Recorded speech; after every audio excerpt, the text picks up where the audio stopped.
Kita bersyukur pada Allah SWT. Salawat salam kita sampaikan untuk baginda Rasulullah Sallallahu Alaihi Wasallam. Imam Al-Ghazali rahimahullah ta'ala dalam kitab Minhajul Abidin menceritakan ada banyak nikmat yang harus kita gores di hati kita agar kita bersyukur pada Allah SWT dan waspada akan nikmat-nikmat. Yang pertama tentu nikmat iman. Iman ini paling penting. Sebab kalau kita punya iman, ada harapan ditimbang amal di akhirat. Kalau nggak ada iman, nggak ada harapan ditimbang amal. Habis. Orang yang tidak beriman namanya kafir. Masih kalau tidak kafaru ila jahannam masumaro. Orang kafir digiring masuk neraka semua. Ada ceritanya ditimbang amal apanya, ditimbang iman gak punya. Seandainya dia banyak dosa,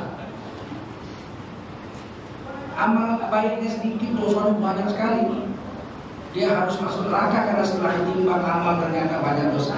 Amma man khaffat mawazinuhu fa ummuhu hawiyah wa ma adraka ma hiya narun hamiyah. Kalau ditimbang banyak dosanya, amal baiknya sedikit, apa boleh buat dia masuk neraka? Tapi tidak kekal. Suatu hari nanti dalam hadis Bukhari, Rasulullah bersabda, wa yukhriju minan nar, akan dikeluarkan dari neraka man qala la ilaha illallah, yang pernah beriman mengucap la ilaha illallah Muhammad Rasulullah, wa kana fi qalbihi wa kana minal khairat fi qalbihi, adapun kebaikan di hatinya itu mithqal hanya sebesar atom saja. Amal kebaikannya besar atom, tapi ada iman, dia masuk surga. Walau lama di neraka tapi tidak kekal. Yang kedua, nikmat yang perlu disyukuri adalah nikmat Islam. Untuk patuh sama hukum Allah. Wa ana minal muslimin, kalau sholat kita baca itu wa ana minal muslimin, aku adalah salah satu dari orang Islam, yaitu orang yang tunduk patuh dengan hukum. Mau beribadah, sholat, puasa, zakat, orang Islam, menjauhi larangan, tidak berzina, tidak mencuri, tidak menipu, itu orang yang Islam, tunduk patuh dengan hukum. Keimanan diperiksa di kubur. Masuk kubur orang ditanya, man rabbika, siapa Tuhan yang kau sembah? Man nabiyuka, siapa nabimu yang kau ikut? Ini pertanyaan tentang iman ini. La ilaha illallah Muhammad Rasulullah. Ma imamuka, kitab apa yang kau jadikan rujukan?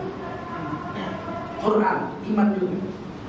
Dan yang paling penting pertanyaan keempat, man ikhwanuka, saudaramu siapa? Selama di dunia ini kamu berkawan dengan siapa? Berkawan orang kafir kah, orang fasik kah, orang soleh kah?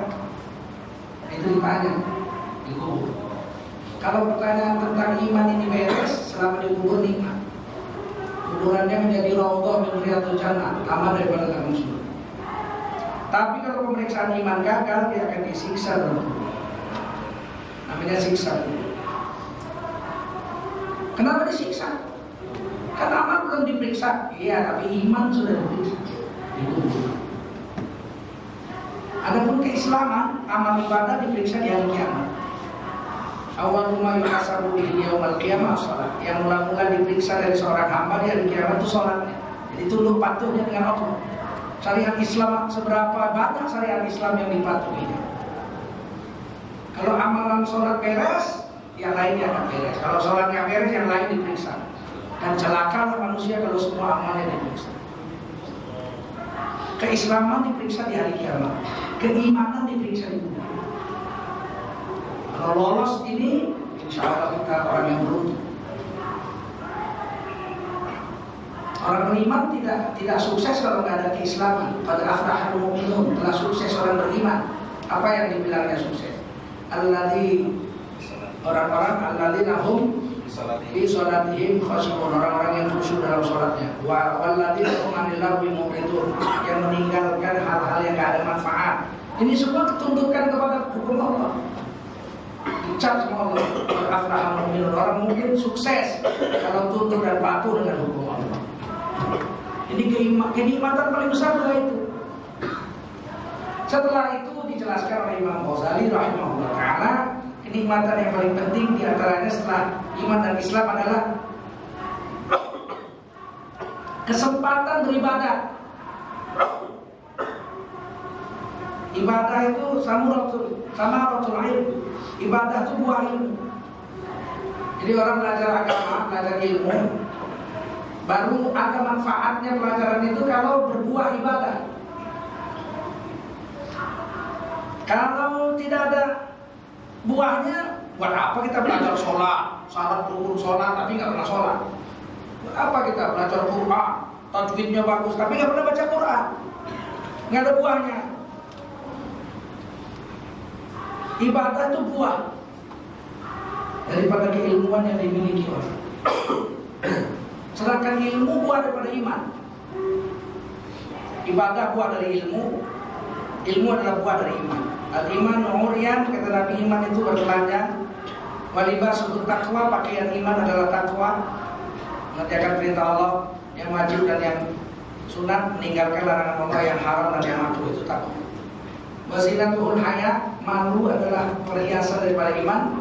Wa thamaratuhu ilm, buah daripada iman adalah ilmu. Tetapi ilmu itu berbuah dan buahnya ilmu adalah amal. Oleh karena itu orang yang bisa beribadah itu adalah salah satu buah daripada ilmunya. Wa thamaratuhu ilm, ya, thamaratul ilm, buah daripada ilmu adalah ibadah. Dan ibadah itu adalah syiarul kiram, syiar orang-orang agung. Orang-orang mulia itu syiarnya itu ibadah.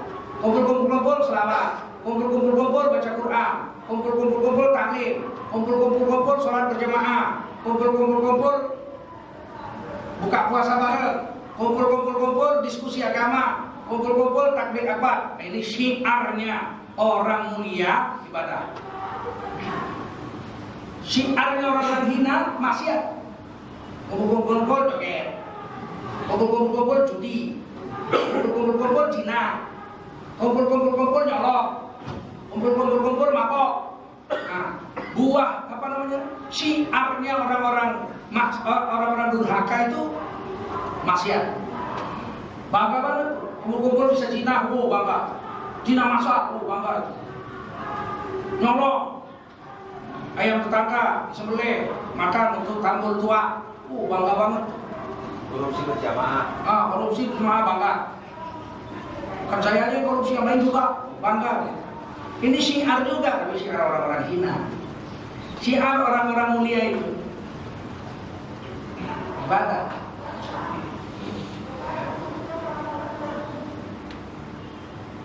Barang siapa menciarkan syiar-syiar agama Allah, itu adalah muncul dari hati yang bertakwa. Ma'innaha min taqwal qulub, muncul dari hati yang bertakwa. Nah, jadi kita hitung aja nih, kita ini termasuk orang mulia atau hina? Mulia. Caranya begini, kumpul nih ngapain, gitu aja. Nih kumpul nih ngaji, syiar orang agung, syiar orang mulia. Besok mau kumpul nih, mandi telanjang bareng. Itu berarti syiarnya orang-orang hina. Kita bisa hitung aja. Kumpul duit, bikin maulid, bagus. Kumpul duit, santunan anak yatim, bagus. Kumpul duit rame-rame, panggil keyboard, joget, penyanyinya goyangnya lebih hot dari ulat bulu disiram bensin. Itu syiar orang-orang hina. Kita tinggal pilih aja ini sekarang hidup. Dan kita bisa ukur, saya ini orang hina atau orang mulia? Menurut Allah, diukur aja. Kalau kumpul sama teman-teman, apa yang Anda buat? Itu aja. Yang dibuat ibadah, Anda orang mulia. Yang kami buat maksiat, Anda orang hina. Kita nggak nggak perlu tuduh dia hina, dia sendiri tahu bahwa dia hina. Begitu jelas Imam Ghazali menjelaskannya. Ibadah adalah syiarnya orang-orang agung. Anda mau masuk dalam orang-orang agung, kalau kumpul sama teman, usahakanlah yang dikerjakan itu ibadah. Gampang aja. Dan Allah sudah taruh, letakkan dalam hati manusia itu memang dua jalan. Wa nafsin wa ma sawaha wa alhamaha fujuraha wa taqwaha. Demi kesempurnaan jiwa manusia, sesungguhnya pada jiwa manusia kami beri dua jalan, jalan takwa dan jalan dosa. Qad aflaha man zakkaha. Untunglah orang, sukseslah orang yang mensucikan jiwanya mengikuti jalan takwa. Wa qad khaba man dassaha. Celaka besarlah orang yang mengotori jiwanya mengikuti jalan dosa.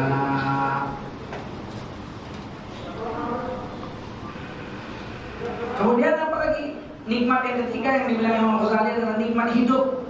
Haya, hidup. Oh, hidup ini nikmat, Masya Allah. Nikmat hidup. Kalau kita nggak hidup di dunia, bagaimana mau masuk akhirat? Nggak bisa kita masuk ke akhirat kalau nggak hidup dulu di dunia. Orang yang nggak pernah lahir ke dunia nggak bisa masuk akhirat. Ini jembatan untuk menuju akhirat dunia. Apa nggak nikmat itu? Nikmat hidup itu. Iman dan Islam itu nggak manfaat kalau nggak ada kehidupan. Bagaimana kita mau bilang kita orang beriman yang hidup ini nggak pernah? Harus hidup. Orang beriman dan Islam hidup, wah itu nikmat besar. Kata Nabi, ajaib orang beriman. Kalau pendek umurnya, beruntung, sedikit dosa. Mau 20 mati, mau 25 mati, muda kasihan, dosanya sedikit, dia untung. Oh dia matinya tua, udah 90 tahun baru mati, orang beriman. Iya, Islam ya, untung. Kenapa? Banyak amalnya. Panjang umurnya, banyak amalnya. Pendek umurnya, sedikit dosanya. Beruntung. Maka kita jangan main-main sama orang tua. Kita nggak bisa kejar amal orang tua. Kalau umurnya 90, dari umur 10 dia udah sholat, gimana kita mau mengimbangi 80 tahun sholatnya? Nggak bisa kita imbangi. Oh saya mau kejar, gimana ngejarnya? Satu hari cuma 5 kali sholat. Oh saya mau sholat subuh 40 kali, nggak laku. Bid'ah, betul? Nggak bisa. Jadi bagaimana mau mengejar sholat orang tua? Dia 80 tahun sholat, kita 20 tahun baru sholat. Bagaimana kita mau kejar dia punya amal? Berwudu menang dia, sholat menang dia, puasa menang dia, zikir menang dia. Nggak bisa kita lawan orang tua. Maka kata Nabi, laisa minna, bukan umatku, kata Nabi. Dicoret, dikeluarkan dari barisan umat Rasulullah. Man lam yu'azzim kabirona, yang tidak mengagungkan orang-orang tua kami. Nah, orang tua harus hormat sama orang tua. Bukan umat Nabi. Ini kadang-kadang sekarang ini orang tua dicaci maki, dianggap bodoh orang tua semua. Kita yang pandai-pandai ini mudah-mudahan merasa lebih pandai dari orang-orang dulu, orang-orang tua. Maka kata Nabi, hormati orang tua, dia menang ibadah kita. Kalau aku tahu wudhu, bagaimana dia? Subhanallah. Karena siapa wudhu dengan sempurna, man tawaddu'a bi hasanil wudhu, siapa berwudhu dengan sempurna, kharajat khatayahu min jasadihi, berkeluaranlah dosanya dari tubuhnya, dicuci air wudhunya. Hatta min tahti asfarihi, bahkan dari bawah kukunya pun dosanya dibersihkan Allah. Apabila dia mengucap syahadat habis wudhu, asyhadu an la ilaha illallah wahdahu la syarikalah wa asyhadu anna Muhammadan abduhu wa rasuluh, futihat lahu abwaabal jannati samaniyah, dibukakan Allah 8 pintu surga untuknya. Gimana kita melawan orang yang 80 tahun wudhu?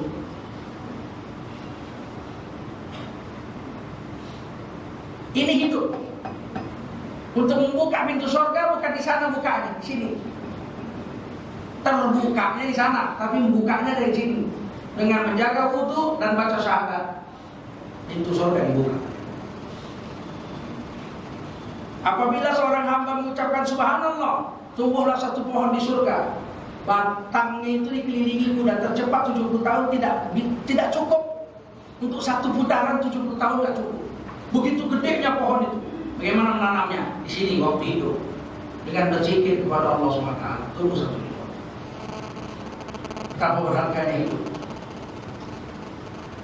Sayang kalau hidup ini disia-siakan. Wamal hayatud dunya illa mata'ul ghurur. Sayang, Allah udah ceritakan kepada kita. Ini dunia hidup main-mainan aja. Sedang gurau aja, main-main aja, gak serius. Yang serius agama.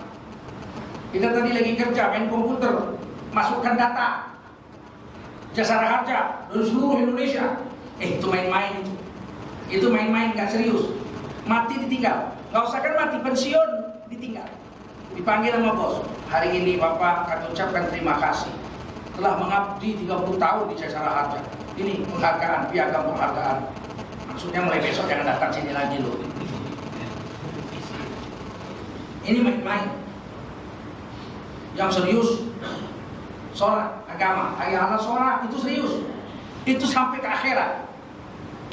Tinggalkan dulu itu dunia yang sebentar itu, tinggalkan. Datangi yang benar nih. Sholat nih benar nih. Ini serius. Itu main-main. Hari ini kita banyak main-main daripada yang serius. Nanti kecewa di akhirat. Seorang anak main-main masak-masakan sama kawan-kawannya, motong rumput, masak tanah dimasak, ini masak nasi nih, sayur roteh, mau masak, main-main sama teman-temannya. Di halaman rumah ibunya manggil, Susi, pulang dulu nak sebentar nak, belikan ibu beras di warung sebelah, beras kita habis, ibu lagi masak nih. Apa kata anaknya? Wow, kami lagi masak nih mak. Oh nggak mau, ganggu aja mama. Kata mamanya itu main-main nak, itu masak main-main. Yang masak yang beneran ini, yang ibu bikin ini. Oh nggak mau, lagi main-main mulu apa ini bener nih, lagi masak bener nih. Lagi masak bener. Jam 12.30 pulang dia lapar. Mak makan apa? Makan yang kau masak itu. Tadi saya suruh beli beras itu masak serius, kau ikuti yang masak tanah main-main. Ada makan siang hari ini, tidak ada beras yang mau dimasak. Banyak orang main-main di sini, di akhirat kecewa. Mana ya Allah? Mana apa? Kata malaikat.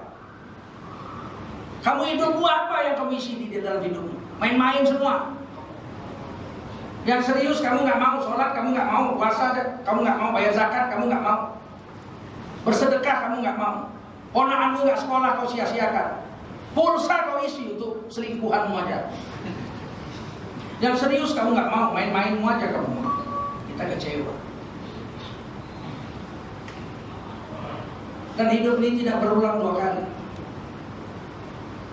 Walaupun kata Nabi hidup ini sudah kurang main-main, tapi dibalik itu Rasulullah bersabda, "Ad-dunya mazra'atul akhirah." Ini dunia tempat bertanam yang hasilnya akan dipanen di akhirat.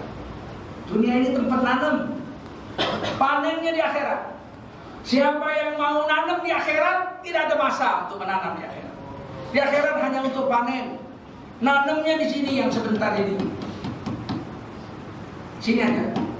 Kalau kita di sini nggak nanam, jangan berharap di sana mau panen. Bagaimana mau panen kita nggak nanam? Disinilah kita mau bercocok tanam untuk kita petik di akhirat. Silakan. Mau dihabiskan umur untuk dunia saja atau untuk akhirat? Semakin banyak untuk akhirat makin kaya di sana. Makin banyak untuk dunia di sana makin miskin. Mau dapat kebun di sana, zikir. Mau dapat derajat yang tinggi sana, baca Quran. Mau selamat dari neraka masuk surga di sana, jaga sholat. Mau harum mulut kita di hari kiamat, jaga puasa. Semua buahnya di sana. Puasa nih di dunia, mulut kita bau, puasa mulut bau. Tapi di akhirat orang yang puasa mulutnya harum, sehingga dia mau masuk surga malaikat nggak perlu meriksa-periksa, nggak perlu periksa-periksa. Orang bertakwa mana diperiksa? Cukup dia kasih salam ya, assalamualaikum, keluar dari mulutnya. bau harum berkilo-kilometer. Mereka langsung cium. Sampai rajin puasa nih. Ketemu di surga. Oke, ngomong. Gak diperiksa. Mulut harum. La khulufu fami sha'im atyabu indallah min rihil misik. Demi sesungguhnya bau mulut orang yang puasa waktu di dunia lebih harum dari minyak kasturi indallah nanti di hari kiamat. Jadi buahnya itu di sana bukan di sini. Sini puasa lemes, mulut bau.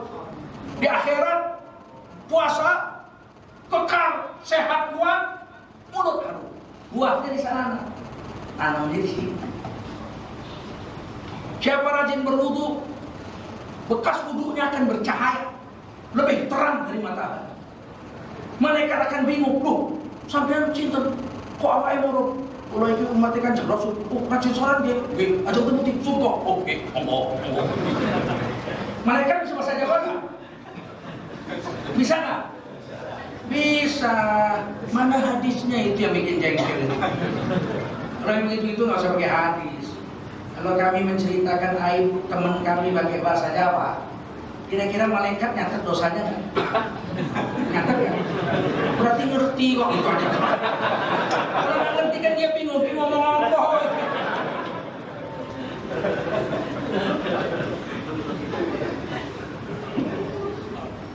Mau tubuh kita bercahaya, jaga wudu, jaga sholat. Asari wudu dengan asari sujud itu bercahaya. Malaikat bingung, heran, takjub. Kalau manusia bercahaya, malaikat takjub. Kalau malaikat bercahaya nggak heran, malaikat dari nur. Manusia ini dari tanah, mintin dari tanah. Dari tanah bisa terang, lebih terang dari matahari. Itu bikin malaikat takjub. Bagaimana kita bisa di sana mendapatkan tubuh bercahaya? Di sini nanamnya, jaga wudu, jaga sholat. Bagaimana mulut kita biar harum di akhirat? Di sini nanamnya, rajin puasa. Bagaimana di sana kita bisa terbang secepat kilat menyambar? Jaga sholat berjamaah di waktu. Bagaimana di sana kita nanti ringan, timbang amalnya banyak, rajin bersedekah. Itu semua dikerjakan di sini. Maka Nabi bilang, dunia maslahatun akhirat, ini dunia tempat bercocok tanam. Di akhirat nggak bisa lagi. Sayangnya kata Nabi, an-nasu niyamun idza matu intabahu. Ada hadis Nabi satu lagi, manusia ini tidur nyenyak, kalau mati baru terbangun. Kita ini semua sedang tidur, mati baru bangun. Udah masuk kubur, jumpa malaikat, ada apa ini? Ini kubur. Waduh, saya belum beres sholat, belum beres puasa, masih jahat, suka berzina, mabuk masih sering. Saya mau minta pulang. Minta pulang kemana? Nggak ada ceritanya pulang. Udah masuk sini nggak ada ceritanya. Ini kubur. Sudah diancam sama Allah. Alhaakumut takatsur. Berlomba-lomba menumpuk harta membuat kamu lalai dari mengingati Allah, hatta zurtumul maqabir, sampai kamu masuk lubang kubur. Kalla, jangan begitu. Saufa ta'lamun, nanti kamu baru tahu nasibmu setelah masuk dalam kubur. Summa kalla saufa ta'lamun, kemudian daripada itu jangan begitu. Nanti kamu akan tahu nasibmu dalam kubur. Kalla law ta'lamun ilman yaqin, jangan begitu. Kalau kamu tahulah nasib dikubur dengan ilmu yang benar-benar yakin. Orang sampai kubur baru minta pulang, tidak bisa. Terlambat sebelum mati. Saya manusia semua tidur, maka kita harus bangun. Nabi aja disuruh bangun. Ya ayyuhal muzammil, selimut malam, bangun. Yang berselimut malam, bangun, sholat, qumil lail, sholat malam, bangun. Di kubur nggak bisa lagi kamu sholat malam. Yang berselimut pagi, bertasbih, qum fa'adzir, bangun, beri peringatan sama manusia yang lain. Jangan tidur terus. Manusia ini tidurnya mati baru terbangun. Semua orang durhaka minta pulang. Semua durhaka, orang durhaka minta pulang. Di kubur orang durhaka minta pulangkan aku ya Allah. Ya aku beramal soleh, nggak ada, mana bisa sholat. Di akhirat sama saja. Orang durhaka di akhirat minta pulang. Walau taro idil mujrimuna nakisu ru'usihim 'inda rabbihim Rabbana absarna wa sami'na farji'na na'mal salihan inna muqinun. Kalau kau lihat nasib orang-orang durhaka, pendosa-pendosa di hari kiamat, nakisu ru'usihim, mereka menundukkan kepala mereka seketika mereka mau datang. Orang-orang durhaka minta tangguh. Laula akhartani ila ajalin qarib. Andai katalah aku ditangguhkan sebentar lagi, jangan mati sekarang. La asaddaqu, pasti aku akan mensedekahkan harta. Enggak bisa, satu detik pun enggak bisa. Idza jaa ajaluha la yastakhiruna sa'ah wa la yastaqdimun. Sedetik enggak bisa ditawar. Maaf. Ini jangan pelit-pelit hidup. Hari ini kita ditipu Yahudi. Uang kita habis untuk hal-hal yang tidak bermanfaat, di bursa, main-main, SMS-an, WhatsApp. Ya Allah, bini di sebelah dilihat pun enggak. Istri di sebelah dilihat pun. Yang kita perhatikan istri orang. Lupa kita hidup di sebentar. Ini yang kita tinggalkan ini semua bukan kita punya. Yang kita punya yang kita sedekahkan di akhirat. Yang ini tinggal semua. Bakal diambil ahli waris. Mobil, rumah, segala macam, harta, deposito. Kadang-kadang bukan ahli waris yang ambil, orang yang ambil. Ada orang kaya beli motor gede, $150.000. Ya Allah, diselimuti. Naik motor doang, dipakai seminggu sekali, sebulan sekali aja. Belum dipakai, dikelambui, diselimutin di garasi mobil, mati. 5 bulan kemudian istrinya kawin lagi. Suami baru heran, ada apa nih kok? Diselimutin, dibuka ranking, motor gede, Harley Davidson. Siapa yang punya? Almarhum. Oh, belum pernah dipakai? Belum, keburu mati. Besok kita pakai. Suami baru yang pakai. Tong. Keliling kota istrinya perlu pindah. Tong. Lewat karet. Kuburan karet.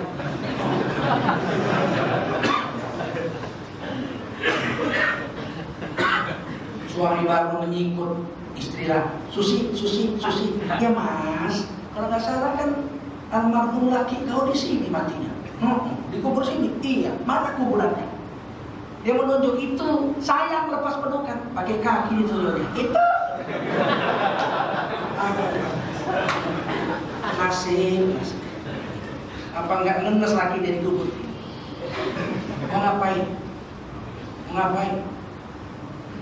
Mau protes, demo sama malaikat? Sudah habis. Makanya kata Nabi, ini dunia ladang untuk akhirat. Mau lapang di akhirat, banyak-banyak kirim yang di sini sana. Yang lain itu main-main. Kalau sedekah serius itu untuk akhirat, bayar zakat serius itu untuk akhirat. Kalau yang lain itu main-main. Pikirkan ini. Dan yang kelima yang ingin saya sampaikan, hadis Nabi. Mata nas bima ya'ish. Manusia mati dengan hobinya. Manusia mati dengan hobinya. Kalau hobinya zikir, insya Allah matinya sedang zikir. Kalau hobinya sholat, dikit-dikit sholat, hatta yaqulah, sampai orang bilang gila sholat. Kau kenal Udin mana? Udin yang jenggot. Oh itu yang gila sholat itu. Ada sih sama. Jumpain aja itu sholat, pas lagi sholat, gila sholat. Matinya sedang sholat. Kalau hobinya baca Quran, dikit-dikit Quran, insya Allah matinya sedang baca. Kalau hobinya sedekah, insya Allah matinya sedang sedekah. Hobinya dakwah, insya Allah mati sedang. Hobinya main perkutut, di pagi bangun, tutup sarung, Ulung lagi sarung. Ulung lagi sarung. Nggak sholat subuh tuh main burung. Insya Allah matinya diajari pun oleh kiai la ilaha illallah, dia akan keluarkan manusia mati dengan hobi. Kalau hobinya zina, dia akan mati sedang berzina. Hobinya selingkuh, dia akan ketahuan juga selingkuhnya. Nggak ada yang tahu, dirahasiakan. Waktu mati keluar selingkuhannya. Istrinya mengumpul di sebelah kepalanya, anaknya menantunya mengumpul semua. Begitu sakaratul maut, datang kiai ngajarin talqin la ilaha illallah. Apa yang dia ucap? Susi. Itu dia kan, mas saya mas Halimah, istrimu mas Halimah, mas saya mas. Pilihan istrinya, Susi. Matinya nyebut Susi. Ketahuan. Sebab manusia mati dengan kalau hobinya nyanyi, mati sama nyanyi. Ketemu, jatuh mati. Hobi azan, mati sedang azan. Mertua saya hobinya azan, orang kaya, direktur utama. Sekolahnya di Selandia Baru, master gelarnya. Saya nggak sempat jumpa. SD, istri saya masih kelas 4 SD, bapaknya itu apa? Dibawa di rumah sakit, azan sekuat-kuatnya. Yang cerita orang-orang lain. Setelah saya nikah baru, azan sekuat-kuatnya. Allahu Akbar, Allahu Akbar. Rumah sakit orang pada geger datang liatin, ada yang di jendela, di pintu liatin. Begitu ucapan terakhir, la ilaha illallah, jatuh tangannya, habis wafat. Azan sekuat-kuatnya, padahal sakaratul maut. Nenek perempuan saya hobinya baca Majmu' Syarif. Majmu' Syarif aja. Setiap hari itu aja, pagi, siang, malam Majmu' Syarif aja. Nah, yang ngajari dia baca Quran saya. Nenek saya itu ngajar dia bisa baca Quran saya. SD saya ajari nenek saya baca Quran. Setelah bisa baca Quran, Majmu' Syarif aja tiap hari bertahun-tahun. Saya SMA, nenek saya itu muntah darah, bawa rumah sakit 3 hari nggak sadar. Ngaji aja dari Yasin, Al-Kahfi, Ar-Rahman, itu Majmu' Syarif itu dia terhafal. Dia nggak hafal, cuma tiap hari baca aja, tapi sakaratul maut keluar semua itu hafal. 3 hari 3 malam itu aja bacanya. Meninggal dunia baca Majmu' Syarif nenek saya. Itu aja sih mana hobinya itu. Tapi kawan saya hobinya gitar, matinya gitar. Gitar saya waktu itu terbaik, saya pilih satu toko, saya pilih 30.000. Gitar saya 30.000. Satu toko itu saya pilih yang terbaik. 2 jam lebih saya pilih. Kawan saya itu gitarnya Gibson, gitar listrik. Talinya satu aja 30.000. Gitar saya 30.000 yang terbaik, gitar dia talinya saja satu 30.000. Masuk rumah sakit, orang kaya raya, itu aja disebutnya gitar. Gitar mana gitar? Gitar. Kami datang, diajari la ilaha illallah, gitar. Akhirnya ibunya bilang masukinnya, bawa gitarnya. Dibawa lah gitarnya, pakai kotak itu gitar, pakai kotak. Dibukakan gitar Gibson, masya Allah. Mungkin 5 juta harganya. Gitar saya 30.000. Dipegangkan sama dia, dipeluk. Begitu dipeluk barulah dia bisa mengucap, oh gitar mati.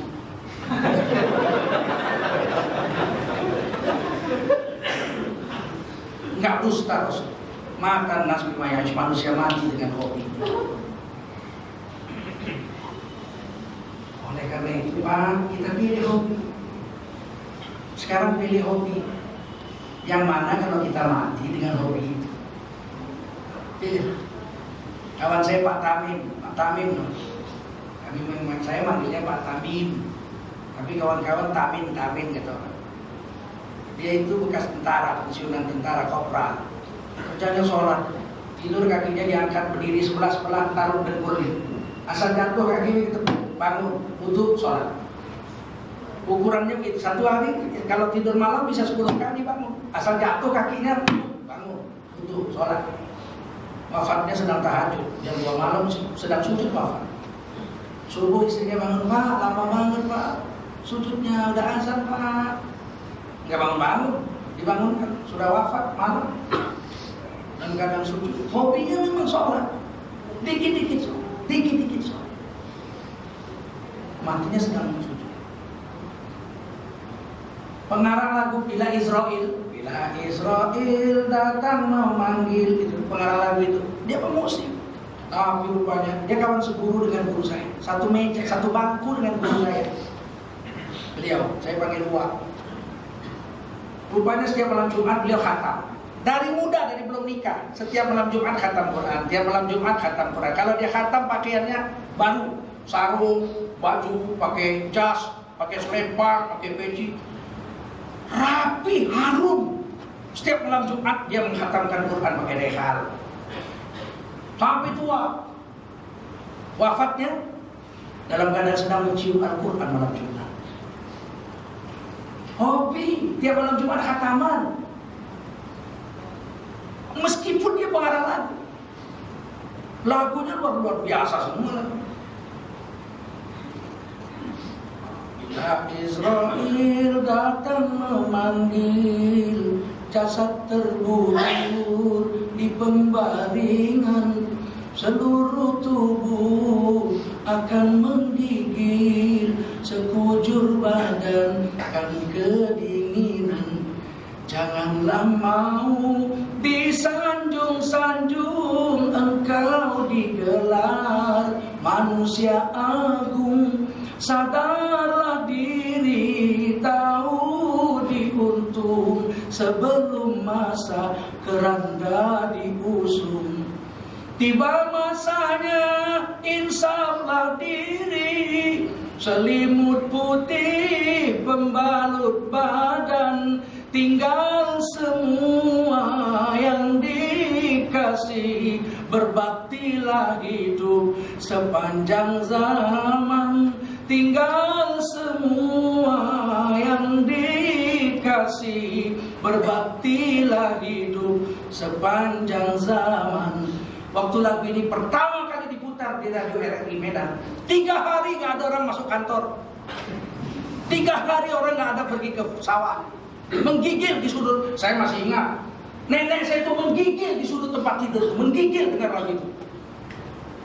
Saya masih kecil sekali. Ingatan saya bagus, saya lihat bapak saya nggak pergi kerja, batal pergi kerja, semua dia. Ibu saya pun semua dia. 3 hari. Begitu dahsyatnya orang dulu dengan Allah, takutnya orang dulu dengan Allah. Pengarang lagu itu namanya Profesor Dr. Ahmad Baqi. Wafatnya sedang khatam Quran malam Jumat, diciumnya Quran itu.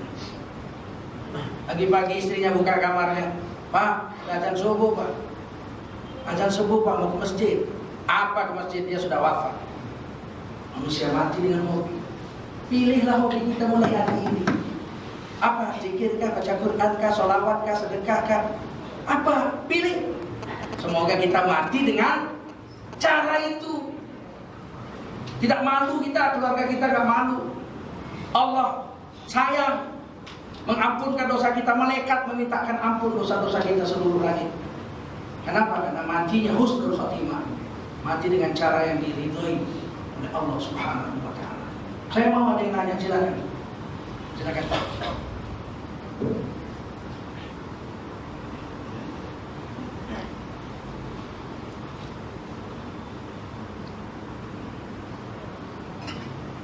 Enggak ada yang nanya? Lagu Bila Israel itu selimut putih dulunya. Itu pernah dilarang di Malaysia. Tidak boleh masuk Malaysia, tidak boleh diputar Malaysia. Karena sindiran syairnya itu, engkau digelar manusia aku. Sadarlah diri, tahu diuntung, sebelum masa keranda diusung. Karena sultan-sultan di Malaysia kan gelarnya yang di Pertuan Agung.